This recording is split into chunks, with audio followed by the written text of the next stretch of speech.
Thank you, Jack. I want to welcome everybody here tonight. Tonight is the first meeting of a group of organizations who in the past have pretty much, we've all been friendly with each other. Matter of fact, every organization up there, the head of that organization is a Madison Forum member, and we're very, very proud of that. This is quite a turnout tonight, and it's a tribute to all of you, and we're so very, very glad that you're here, because it takes an educated mind, a knowledgeable mind, to be able to understand their rights, and our privileges. And then, once we have that knowledge, we then have the knowledge to defend ourselves against intrusion. We invited 3 representatives to attend our meeting tonight. Senator Johnny Isakson. These are all people who have been supportive of the TPP process, TPA. Senator Johnny Isakson, Congressman Tom Price, and Congressman Barry Louderman. All 3 got back with me and told me that they would be in Washington tonight and could not attend. Tom Price sent a representative, and he will be available after the meeting. But if you'll stand up and introduce yourself. Devin Kretzel, I'll be around the rest of the evening. I'm happy to answer any questions after the presentation. Wherever you find me around here, I'm happy to answer them. Okay. Did you have your hand up, Ted? I did. I wanted to say that. That's Ted Betts. Ted? Hi, I was at the Atlanta Press Club luncheon this afternoon, and Senator Isaacson was the guest speaker. He was in town, and I actually put video and audio on this event page on Facebook. So if you want to see some of the things I have to say, go to the event page for this event. Now, Senator Johnny Isaacson's office called me. I spoke with them personally. And they told me that Senator Isaacson would be in Washington and would not be able to attend. Liars. Okay? So there we are. It's important to know the facts and the truth. And that speaks for itself.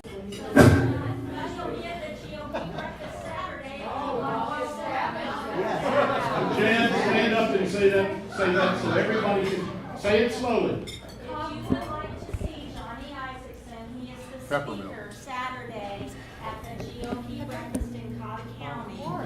And you would need to get there by 7 and get a seat. And I'm sure he'd be delighted to see you. And he's not going back to Washington before he comes back for Saturday. Thank you. The way this meeting started, Tom Barksdale, who is a Madison Forum member, great guy. He's a Democrat. We are open to Democrats, Republicans, Independents, Libertarians. We're all in pursuit of good government. We may have different perspectives, but the wonderful thing about the Madison Forum is that it's a place where we can come together and have a discussion and learn from each other. It doesn't mean that we compromise our principles. We seek to understand, and we find, as I have found with Mr. Barksdale, that there are areas of common ground. And it's always nice and surprising when you find folks whom you think you might have a disagreement with, where you find that there is common ground without having to sacrifice principles of either side, and Mr. Barksdale is that kind of person. So he called me 3 weeks ago and proposed his idea of the TPP and speaking before the Madison Forum. And I said, Tom, this is much more important than just speaking to the Madison Forum. Yeah. I think that we need to have a larger group of folks. And I'm going to call Jack Staver, and he did not know who Jack Staver was, and have a meeting. And we met, had a meeting, and I think the first 15 minutes, Tom was a little standoffish, a little suspicious of Jack. No. It wouldn't have anything to do with the 45. Well, everybody's suspicious of Jack. But anyway, it was a wonderful meeting, and from that meeting, we have what we have today, and all of you are here, and I want to welcome Tom Marksdale and introduce Tom as our speaker.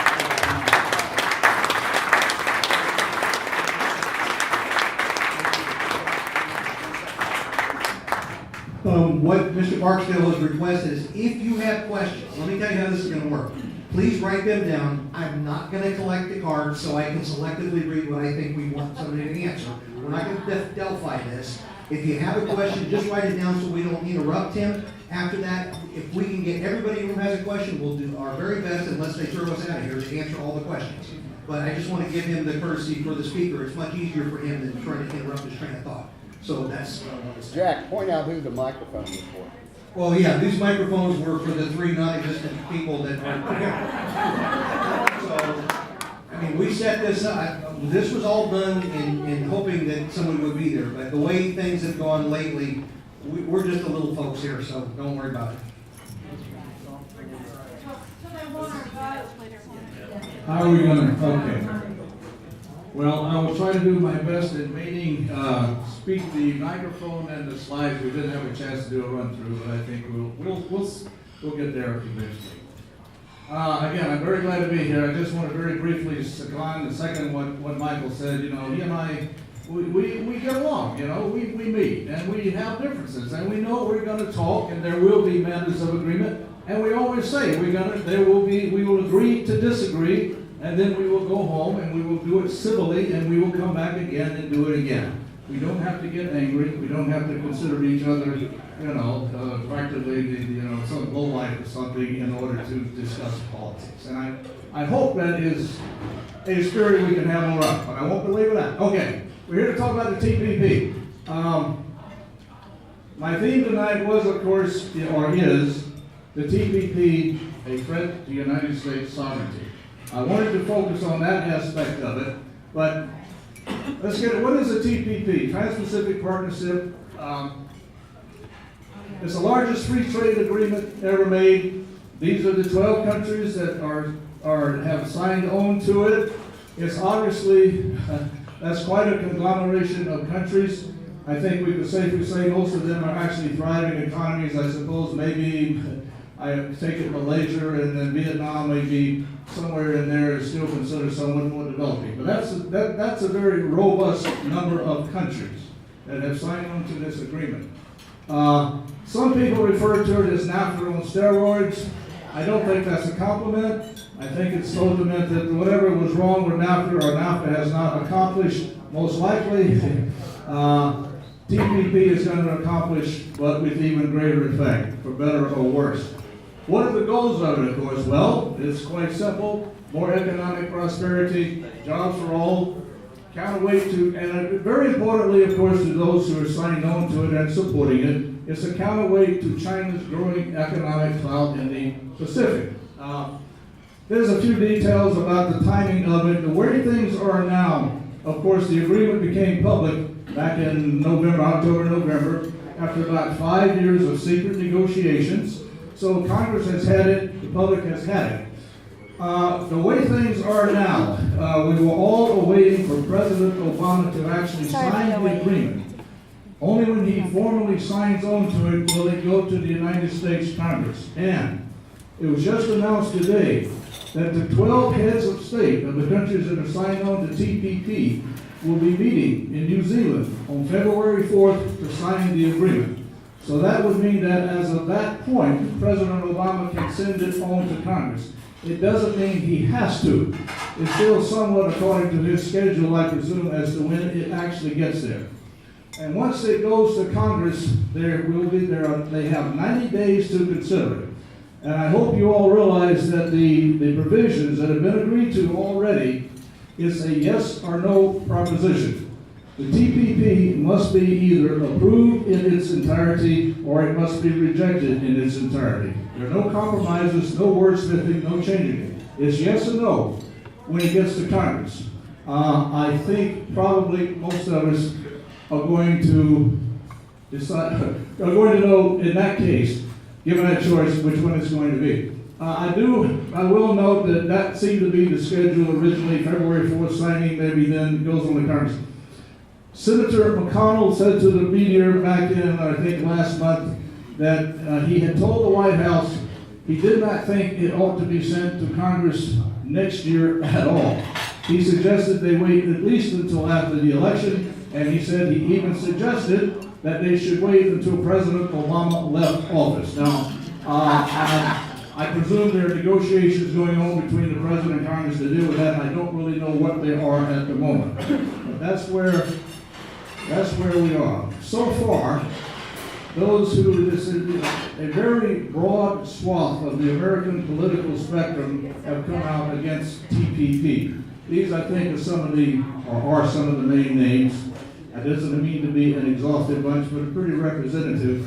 Martin O'Malley, he's the other guy running for the Democratic nomination. Oh, you knew that, right? I'm going to talk a great deal. What I'm focused on here, and by the way, I will say up front to sort of give away some of my feelings about this agreement. When you refer to the TPP as a trade agreement, calling the TPP a trade agreement to me is about like calling the Trojan horse a gift, a peace offering. When you open it up, all sorts of things are going to start tumbling out. The focus of my speech is this provision in the TPP, and that is the investor-state dispute settlement clause, or clauses. This thing delivers a blow to the United States sovereignty, to the democratic process, to the U.S. legal justice system, to the rule of law. It simply undermines all of those in a big way. What does it do? ISDS establishes international tribunals to resolve disputes between the companies who are operating in the countries that signed the agreement and whatever, to solve disputes between investors and the states when those disputes arise. The tribunals operate entirely separate from any domestic laws or judicial systems. U.S. laws, rules, regulations, precedents play absolutely no role in these international tribunals. ISDS has been around a long time. In fact, just about every trade agreement the United States has signed since the 1980s has had ISDS. It's not something new. It was established years ago mainly to help international corporations cope with conditions in third world countries. That is, as the corporations in the developed world, the industrial world, begin more and more to invest in foreign third world countries, they were running up, of course, against the unique circumstances there. And what we're talking about mainly, of course, is simply the absence of any real rule of law, and most particularly, the absence of an independent, robust judicial system. That obviously raised problems for how countries operated in those third world countries. Just imagine General Electric operating in Burkina Faso, or it would now be Vietnam operating in the United States. Without a judicial justice, well, if there was a dispute between General Electric and some local entity, there would be no independent judicial system that would resolve that issue objectively. GE, obviously, whoever controls the country, controls the power, whoever, the clan, the tribe, the dictator, they would be the ones who would win that dispute. So, solution, set up these independent tribunals. They would consist of three-member international tribunals called together on an ad hoc basis. They would hear the case and they would issue a ruling totally outside the local government or the local power clique. Who sits on these tribunals? International lawyers. The very international lawyers who make a living serving corporations will make up the judges on these three-member panels. Under the provision, there will be one judge or lawyer representing the country, there will be one representing the corporation, and then another one that will be chosen that ostensibly is neutral as between the two. They will make up these tribunals. This is the exact same system that has now been incorporated into TPP. The system was designed mainly to deal with disputes between third world countries and investors is now being carried over and dealing with countries, same provision now with Japan, Australia, New Zealand is still there.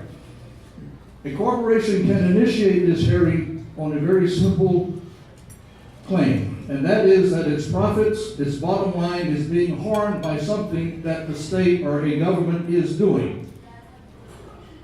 Simply, they have to make the claim. We started out in this country under the provisions that were then prevailing. We thought we would be making X amount of profits. Now that profit is going to be hurt because there's a new environmental regulation, there's a new labor law, there's a new something, and therefore we will take you into the International Tribunal and we will ask for a ruling from these three members of these ad hoc panels. If the tribunal finds against the government has to pay a fine. That is how these decisions are made. In other words, if a Vietnamese company or a foreign company takes the United States into one of these tribunals, the tribunal finds in favor of the company, the United States government has to pay a fine. I see some people, yes, when I first got, I kept saying, please show me the rest, what piece of the puzzle am I missing? That is it, ladies and gentlemen, that's how it works. There is no appeal from the decisions of these tribunals. That's the investor-state dispute settlement provisions that the TPP has incorporated. As some critics have summed it up, and I think this says it pretty well, the Supreme Court announced that corporations were people. TPP or ISDS declares that they are nations. This supranational way of solving disputes allows foreign corporations to subvert U.S. laws, bypass U.S. courts on financial, environmental, health, food safety, worker rights. Across the board, it allows these countries to subvert or simply sort of ignore those laws. They obviously cannot literally declare the law invalid, the law will still apply. In fact, the companies like to make that point. If you pass an environmental law, for example, that adds to our economic burden, of course you have a right to enforce that law. However, if you do, and our profits are hurt, we will take you into an ISDS court and you will pay us a fine for enforcing your law. That is what only multinational corporations are subjected or allowed to use this particular mechanism. It does not apply to labor unions, it doesn't apply to environmentalists, and it does not apply to ordinary citizens like you and I. Recent results seem to make a mockery of the nation's laws. Germany, 2009. A Swedish energy company, Vattenfall, wanted to build a coal-fired power plant in Germany. And as most of you know, a coal-fired power plant is one of the most polluting mechanisms ever invented by the mind of man. Plus, there's an awful lot of sludge and waste that builds up. They have to put it in bins, etc. They have to build barriers. But there have been several of these that have burst loose in the United States of America and sent tons of toxic sludge sloshing across the countryside into the streams. They wanted to build this on the Elbe River. Germany said to Vattenfall, okay, we can build your plant, but you will have to show us that you have implemented provisions that will prevent the pollution of the Elbe River. I would think a perfectly valid requirement for a country to make. Vattenfall invoked ISDS and sued the German government, asking $1.9 billion in damages. Germany simply threw up its hands and said, okay, we'll drop the conditions. That is how this mechanism is and can and has been used. It's not only that it can impose a fine, it has a chilling effect on governments that want to implement environmental or any other rules. It says to them, if you do this, you will pay a heavy price. Germany, 2011, Vattenfall again. Vattenfall is involved in building nuclear facilities in Germany. After Fukushima, the Fukushima disaster, the tsunami, the meltdown, Germany said, we want to get out of the nuclear business altogether. Again, whether you are for nuclear power or against it, I think you would agree that a German government, a democratically elected German government, has a right to make that decision. Once more, Vattenfall said, well, we'll take you to court and we will sue you if you try to do that. As far as I know, that case is still under consideration. But that is the type of power it gives these governments. There has been a pattern that has appealed in the actions that these tribunals have made over the years. There's a disregard for the actual legal basis of bringing a case in domestic court. So often a case will get underway, it will go through the domestic courts. The courts will rule in favor of the law that has been passed. Then it's taken into the ISDS court, and whatever that legal basis was for bringing the case in domestic courts, it no longer applies. It can be simply disregarded and cast aside by the ISDS tribunal. It's often a complete contradiction of domestic court rulings. Imagine if a law was passed by the United States Congress, both houses pass it, the president signs it, the courts either are not challenged, it's not challenged at all, or it goes all the way to the United States Supreme Court, and the Supreme Court says this is a valid law. If a company says it has hurt our profits, that government can still be dragged into an ISDS court with the threat of having to pay a fine, regardless of all the decisions that have been made by the domestic courts. A disregard of well-established precedents, legitimate precedents that guide domestic courts. Precedents obviously play an important role in most laws. Precedents have absolutely no bearing in ISDS cases. It's strictly the decision that is made by that 3-member panel of international lawyers. It has gotten so bad, and I think this is a key point to remember, ladies and gentlemen. The backlash against this has already begun. The German government has expressed opposition to including ISDS in any new agreements. The European Union officials have spoken out against it. The ISDS provisions have been criticized by the Australian judicial and political leaders. All of these people are saying no more. Oh, Indonesia has recently come out against it. South Africa has come out against any new ISDS provisions. Brazil, of course, simply said from the beginning, we don't want it. I think there's a test case that, again, shows you even worse than the Vattenfall cases of what happens when ISDS gets its clutches into a court. In 1993, the Australian government said, we intend soon to pass a law dealing with the packaging of tobacco in Australia. Again, a perfectly legitimate issue that a government makes a decision about. In 2011, Philip Morris went out, which had been operating in Australia, restructured itself so that its Australian subsidiary became a wholly owned subsidiary by the Hong Kong-based Philip Morris Asia. Why? That allowed Philip Morris Asia to sue Australia under an agreement made in 1993 between Hong Kong and Australia. They were now covered by ISDS. In 2012, the government passed a regulation. It was a law that got passed. The PM subsidiary first sued the government in an Australian court and lost. The subsidiary then turned to the Australian Hong Kong ISDS agreement and sued the Australian government. That, as far as I know, again, a decision has not yet been reached. Australia has paid so far about $35 million challenging it. Again, a chilling effect from this type of action. New Zealand was considering a similar law. When it saw what happened in Australia, it said, hey, we will hold off doing anything until that decision is decided. Again, let me go back. One more point. I think we all here understand. It doesn't matter who's right and who's wrong in any one or any of these particular specific cases. That's not the issue. I like I don't like environmental laws, so hey, good idea. Or I do like them, so let's uphold. The issue is who makes these critical decisions regarding important issues.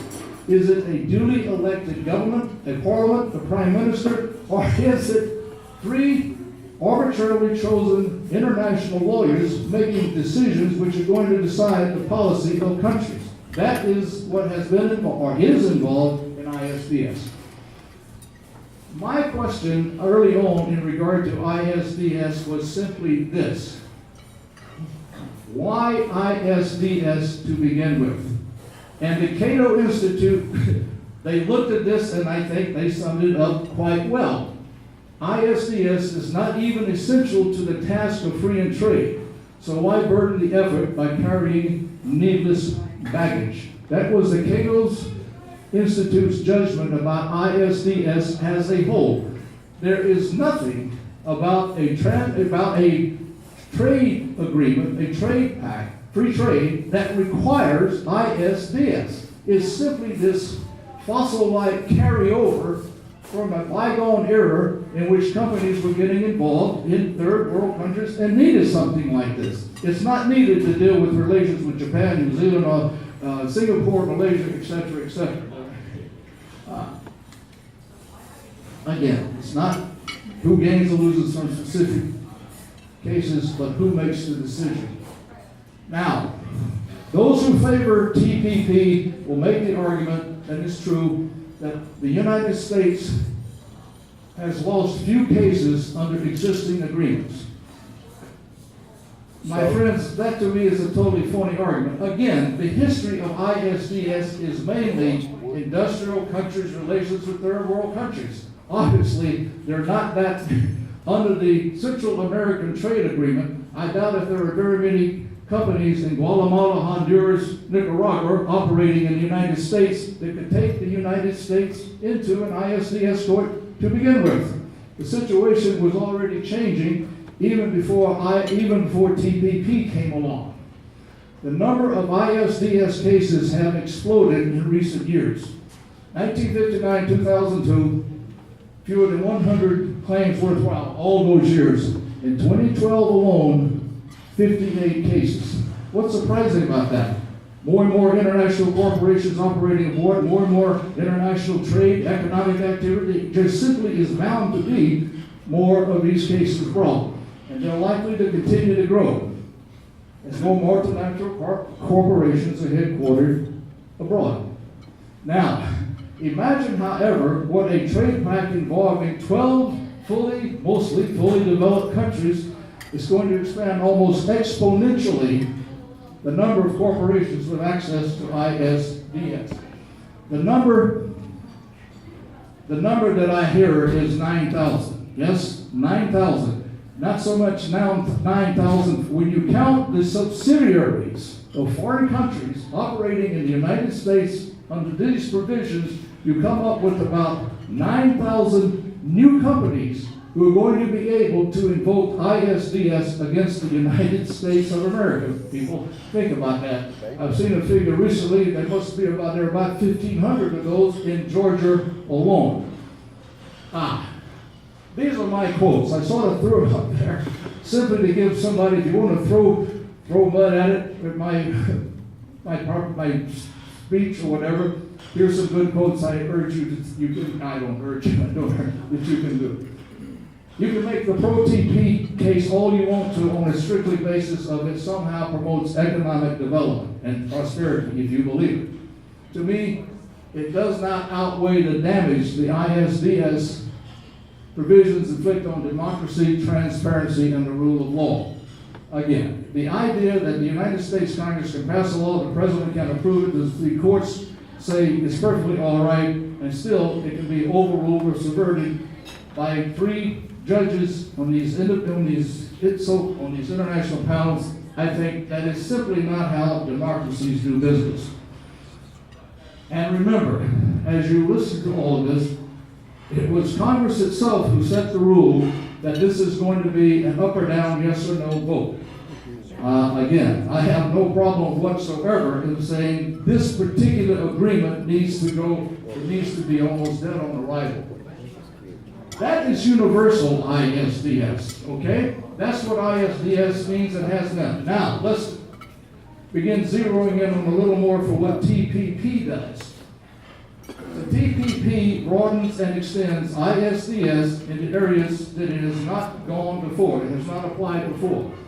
And look at the sectors that this includes. This is not necessarily an exhaustive. The financial sector, intellectual property rights, the internet.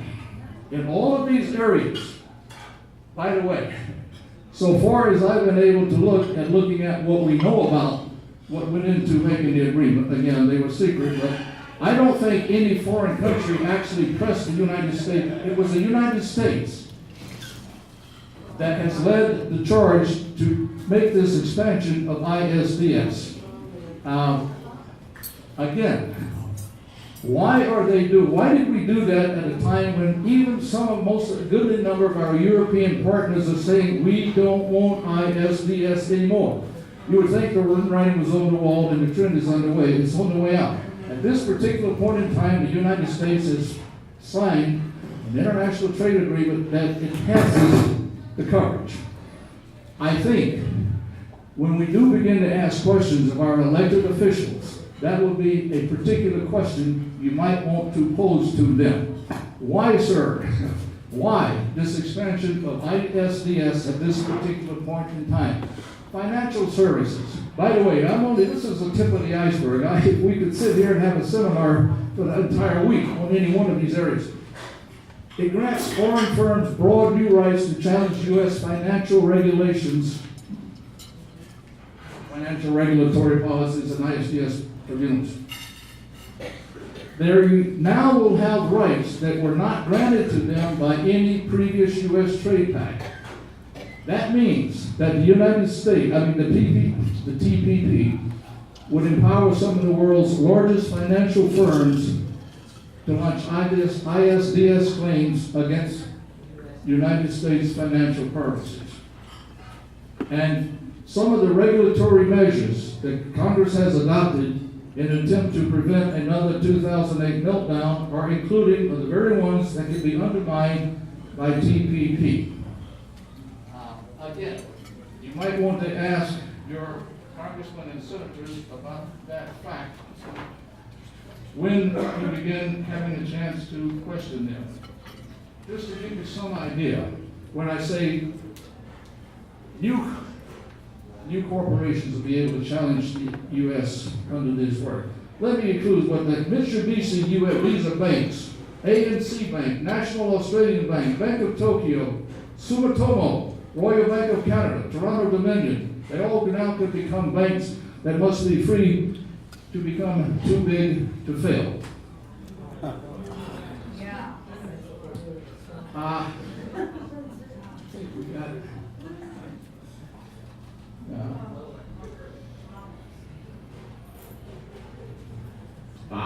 Intellectual property rights. Sorry. I don't know, but when I hear intellectual property rights, I think of a great complexity. Why is a piece of music that was written years ago, what changes, what bars, what chords have to change so it now becomes something new? Well, there have been challenges brought on that very basis. We're now going to turn the answer to questions like that over to international lawyers in these international tribunals. It certainly increases the monopolistic power of Big Pharma and significantly reduces the ability of manufacturers of lower-priced generic drugs. On that, I rely on all of these provisions are very complex. Trying to find out what exactly they say is sometimes difficult. I simply quote Doctors Without Borders, which I think is a group that cannot be labeled a special interest group. Quote, the TPP is a bad deal for medicine, it's bad for humanitarian medical treatment providers such as NS Health, Doctors Without Borders, and it's bad for people who need access to affordable medicines around the world, including in the United States of America. This agreement makes it more difficult for companies to produce generic drugs at lower prices. I think that is an absolutely a given. It adopts the copyright laws. The international norm for years has been the life of the creator plus 50 years. The United States a few years ago made that the life of the creator plus 70. Ladies and gentlemen, do we really need a copyright that is going to last for about 140 years or more when you put those two together? I don't think so. The TPP hobbles access to knowledge, creativity, and innovation. It doesn't serve individual artists. It simply serves Hollywood studios, publishing firms, media conglomerates, the internet. This is one you particularly want to pay attention to because it is going to affect, the TPP is going to determine your relations with your internet service provider in a significant, I'm not talking about broad guidelines, sir. I'm talking about in a very direct way. My reading, when you see what they've done, your ISP is going to be a copyright cop. They are going to be required to step up their monitoring of what you're doing, and they're going to be required to have punitive measures ready to be implemented if you are found guilty of violating a rule that you will not even know exists. That is what it is going to do. It significantly increases the law enforcement powers, and I mean up to serious civil claims, civil penalties, or even criminal if you are found guilty of misusing the internet in a way that violates somebody's copyright. Environment. I put a question mark there because given my background, I don't want you to think I'm here in special pleading. I don't think I do. And of course, all of you are going to be able to look at this. So I look forward to you. If you want to contradict me, you can ease my mind. Many other countries strongly demanded that a country's safeguards related to health, environmental, other public interests be accepted from ISDS. That is, those laws and regulations that directly affect human beings, they said. Let's don't make that a part of ISDS. The United States said, no way, yes we will. Extremely opposed such exceptions. Here's that, again, 9,000 new firms now have access to ISDS. What do you think the outcome is going to be for any particular country? Here's another one, and this is sort of my last point that I want you to pay attention to. The national security exemption in TPP was weakened. That is, in previous agreements, it included a footnote, a particular footnote, making explicit that a country had the right to raise a national security defense to evade a trade pact obligation. Each country once had the sole discretion to make that decision, to determine what its national security interests were. In other words, if something came up involving ISDS, and the United States simply made a declaration that is harmful to our national interest, it went off the table. That provision is the one that has been done away with. That particular footnote no longer exists. Again, I would think that would be a specific question you would want to ask your congressman and senator when this thing starts making its way through the Congress. Critical footnotes and okay. A few little odds and ends. Obviously, there's going to have to be an end to any government-sponsored buy America, buy Georgia, buy locally. Any company, lots of companies could obviously go take you into an ISDS tribunal and say, buying America harms our profits in your country, therefore it's against the duty. This one I particularly myself don't like. No more labeling of country of origin on the foodstuffs you're going to be buying at Kroger and Publix. I don't have anything in principle against buying a chicken from Vietnam. I just would like to know if it is coming from a country, what country, because I want to know what its provisions are for safely raising that chicken. All right? This is going to go. Now, you say, but Tom, there are certainly going to be inspections, right, when that chicken reaches the United States. Well, guess what? Do you know what I'm going to say next? TPP makes it easier for countries to import their goods without having an inspection at the border. In fact, I kid you not, They have actually set up something called a rapid reaction force. That is, the companies doing the exporting and the importing, not the United States. A rapid reaction force. So that if a border custom official doing an investigation of imported foods says this cannot be allowed to enter the United States, there will be a quick reaction force showing up on the scene to prove to him why he is wrong. This, ladies and gentlemen, is your new TPP. All right. Here's my bottom line, and I have no problem whatsoever. The TPP is far removed from being, again, a trade pact. It is, in fact, an omnibus bill that massively rewrites the rules and regulations governing every major sector of our economic and commercial life, including your personal use of the internet in the guise of a free trade agreement. And that I think is the absolute bottom line of why this agreement is a bad idea. It poses new obstacles to free enterprise, to free trade, to free market, to innovation and creativity. This is an agreement tailor-made for the powers that be. And it sort of says it's going to be very hard for any new players to enter the field. And most of all, the TPP is a major transfer of decision-making about U.S. vital interests into the hands of foreigners.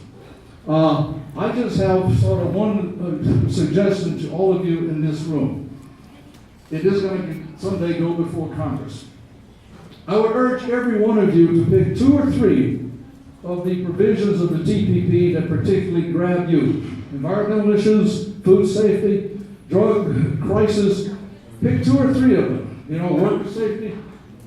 Go onto the internet, and there are some very good sources. Very good internet sites that give you a good review of this 5,600 page document.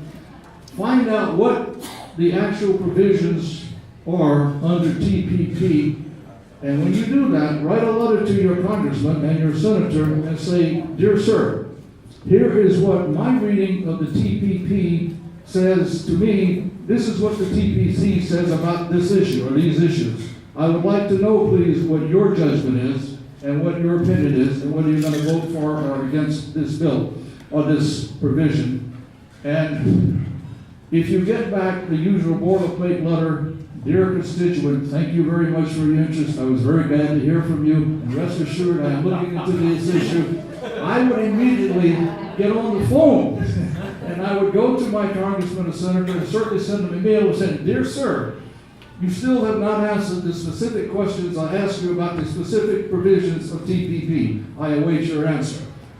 All right, I maybe have taken a little longer than I even like, but when I first made got this presentation together, I was going to end by saying to you, the more you know about TPP, the more you will oppose it. I have to amend that statement to say, the more you know about TPP, the more you will be horrified by it. Thank you very much. I'm going to turn this.